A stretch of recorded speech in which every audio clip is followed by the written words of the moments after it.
ओम नमः शिवाय. वराह अवतारातील कार्य. मुनी म्हणाले, वायुदेव, आता आम्हाला सर्व मन्वंतरे कल्पांचे भेद, त्यांचे आंतरिक सर्ग आणि प्रतिसर्ग सांगावेत ही विनम्र प्रार्थना. वायुदेव म्हणाले, आदिजन्मा ब्रह्माजीच्या प्रत्येक दिवसात 14 मनु होतात. मन्वंतरे आणि कल्प हे अनादी आहेत, तसेच अज्ञेय आहेत. त्याचे वर्णन करता येत नाही. म्हणून सध्या मी एकच कल्पवृक्षासंबंधी सांगत आहे. सध्या वराह नावाचा कल्प सुरू आहे. यातही स्वामंथुन आदी 7 आणि सावर्णी आदी मिळून 14 मनु आहेत. सध्या सातक वैवस्वत मनु आहे. सर्व मन्वंतरांमध्ये उत्पत्ती आणि संहार सारखाच असतो. ज्याप्रमाणे सृष्टीच्या आरंभी श्रुती ईश्वराला जागृत करतात, त्याप्रमाणे देवांनी शिवमायेने निद्रा घेणाऱ्या नारायण स्वरूप ब्रह्माजींची स्तुती करून त्यांना जागृत केले. त्यांना सृष्टी कोठे दिसली नाही, तेव्हा त्यांनी आपल्या पित्यांचे म्हणजे शिवजींचे स्मरण केले. तेव्हा भगवती पृथ्वी ही जलात बुडून गेली आहे हे त्यांच्या लक्षात आले. त्यांनी दिव्य वराह रूप धारण केले. वराहाने पृथ्वीच्या उद्धारासाठी जलात प्रवेश केला आणि पाण्याखाली गेलेल्या पृथ्वीला आपल्या दाढेवर घेऊन तो जलाशयातून बाहेर आला. ब्रह्माजींचे अतुलनीय सामर्थ्य पाहून देवांना, मुनींना, सिद्धांना फार आनंद झाला. वराहाने पृथ्वीवर डोंगर निर्माण केले आणि त्याने आपले मूळचे ब्रह्मस्वरूप धारण केले. अशा प्रकारे विश्वकर्मा ब्रह्माजींनी प्रलयकाली एका नवात विलीन झालेल्या पृथ्वीला बाहेर काढून चराचर जगताची निर्मिती केली. सृष्टी उत्पत्तीचे वर्णन. वायुदेव म्हणाले, मुनींनो, त्यानंतर ब्रह्माजींनी सृष्टी रचना करण्यासाठी ध्यान केले.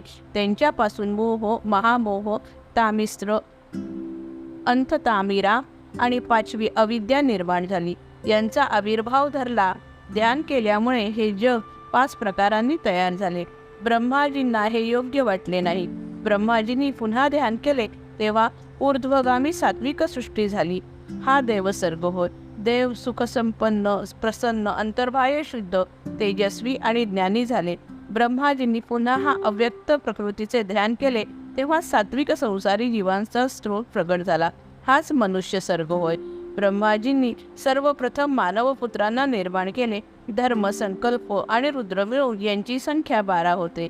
सनातन ब्रह्मवृक्ष हा अव्यक्त बीजापासून निर्माण झाला आहे आणि ईश्वराच्या अनुग्रहावर स्थित आहे. बुद्धी याचे विशाल खोड आणि मोठमोठ्या फांद्या आहेत. इंद्रिय या वृक्षावरील डोल्या आहेत. महाभूते ही याची सीमा आहे. पदार्थ मात्र ही यांची निर्मळ पाने आहेत. धर्म आणि अधर्म ही फुले आहेत. याला सुख दुःख ही फळे लागतात. हा सर्व भूतांच्या जीवनाचा आधार आहे. ब्रह्मा विष्णूंच्यावर शिवजींची कृपा. ऋषी म्हणाले, वायुदेव, आदिदेव, पुराण पुरुष, रुद्र हे अव्यक्त जन्मा ब्रह्माजींचे पुत्र कसे झाले? वायुदेव म्हणाले, ब्रह्मा, विष्णू, रुद्र हे कारणात्मा आहेत. हे महेश्वरापासून उत्पन्न झालेले असून त्यांना सृष्टी, उत्पत्ती, पालन आणि संहार हे कार्य दिले आहेत. यांच्यामध्ये परम ऐश्वर्य आहे. परमेश्वरी शक्तीने ते युक्त असून आपली कार्ये समर्थपणे करतात.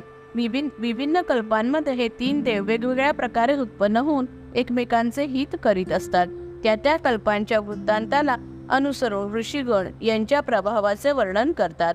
पूर्वी मेघवाहन कल्पात श्रीहरीने मेघरूप होऊन शिवध्यान केले, तेव्हा शिवजींनी त्यांना अमर शक्ती प्रदान केली. त्यावेळी ब्रह्माजींसह सृष्टीची रचना करू लागले. त्यानंतर ब्रह्माजींनी महान तपश्चर्या केली. शिवजी प्रसन्न झाले. ब्रह्माजी म्हणाले, शिवजी, विष्णू आणि मी तुमच्या हातून निर्माण झालो आहोत. तुम्ही विष्णूंना जे सामर्थ्य दिले ते मलाही द्या. तेव्हा शिवजींनी विष्णू इतके सामर्थ्य दिले. त्यावेळी ब्रह्माजी क्षीरसागरावर गेले. तेथे भगवान विष्णू शेषशय्येवर योग निद्राधीन झाले होते. ब्रह्माजी म्हणाले, तुमच्यापेक्षा माझी शक्ती जास्त आहे. त्यावेळी शिवजी तेथे प्रकट झाले. विष्णू व ब्रह्मांनी त्यांना नमस्कार केले. शिवजींनी त्यांच्या कृपेचा वर्षाव केला व शिवजी अंतर्धान पावले. रुद्रदेवांचे प्रकटीकरण. वायुदेव म्हणाले, मी आता तुम्हाला रुद्रदेवांच्या आविर्भावाचे कारण सांगतो. ज्यावेळी ब्रह्माजी प्रत्येक कल्पात प्रजेची सृष्टी करतात, त्या स्वरचित प्रजेची वृद्धी होत नाही. त्यावेळी नीललोहित महेश्वर रुद्र आपल्या कारणभूत परमेश्वराच्या आज्ञेने ब्रह्माजीचे पुत्र होऊन त्यांच्यावर अनुग्रह करतात. भगवान रुद्रदेव हे भूतसंहारक आहेत. ते परम ऐश्वर्याने संपन्न आहेत. अर्धचंद्र हे त्यांचे भूषण आहे. जलंधर, विरंची आणि इंद्रादी देव त्यांची सेवा करतात. त्यांच्या उजव्या कानात गोलाकार कुंडल चकमकत असते. सुखदायक कैलास पर्वत हे त्यांचे निवासस्थान आहे. त्यांच्या परिसरात सिंहादिवन्य पशु मुक्तपणे संचार करत असतात. महावृषभ हे त्यांचे वाहन आहे. त्यांची वाणी गर्जने समान गंभीर स्वरूपाची आहे. ते महाबलवान व महान पराक्रमी आहेत. ते ब्रह्माजींना ज्ञान देऊन सृष्टी कार्यात मदत करतात.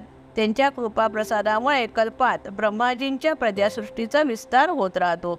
एकदा ब्रह्माजींनी रुद्रदेवाला प्रजा निर्माण करण्याची विनंती केली, तेव्हा त्यांनी संकल्पाने आपल्यासारखे पुरुष निर्माण केले. ते सर्व पुरुष जटायुटधारी, निर्भय, नीललोहित वर्णाचे, 3 नेत्र असलेले, जरामरण रहित, तेजस्वी आणि त्रिशूळ धारण केलेले होते. त्या रुद्रगणांनी 14 भुवने व्यापून टाकली. ते पाहून ब्रह्माजी म्हणाले, तुम्ही अति प्रजा निर्माण करू नका. ते ऐकून ऊर्ध्वरिता होऊन रुद्र प्रलयापर्यंत अचल स्थित झाले. जय जय रघुवीर समर्थ.